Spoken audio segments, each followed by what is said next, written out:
Dans la troisième question, il nous demande de trouver l'expression algébrique de f de x telle que f de 1/2 est égal à 0 et f de 3/2 est égal à 1/9.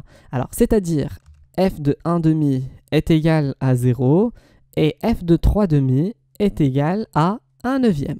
Très bien. On sait très bien que f de x est égal à x plus b, donc il suffit de trouver a et b. Pour trouver a, on a cette fameuse règle, a est égal l'image de x0 moins l'image de x1 sur x0 moins x1.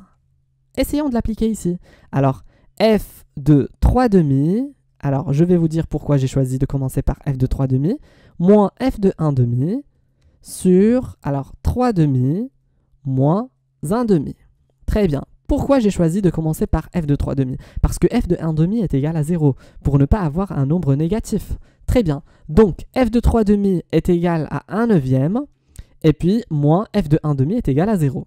Voilà. Sur 3/2 moins 1/2. Très bien. Alors, a est égal à 1/9 sur quoi? Alors, sur 3/2 moins 1/2. Ça fait 2/2. 2/2, ça fait 1. Donc, ce qui fait a est égal à 1/9. Très bien. Voilà, on a trouvé a. Donc, comment va-t-on maintenant trouver b? Je vais vous dire, c'est très simple. Je vais seulement remplacer a par sa valeur, 1/9. Et puis, on remplace dans l'une des deux images et on va déduire la valeur de b. Allons-y, on va la découvrir ensemble. Puisque a est égal à 1/9, alors f de x, on peut l'écrire sous la forme de... Alors, f de x est égal à 1/9 x plus b. Voilà, on doit seulement chercher maintenant le b.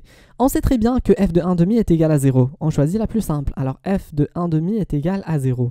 Ce qui fait, alors f de 1/2 c'est quoi en fait? D'autre part, est égal à 1/9 fois 1/2 plus b. On a seulement remplacé 1/2 dans l'expression de f de x, dans laquelle on a trouvé a bien sûr.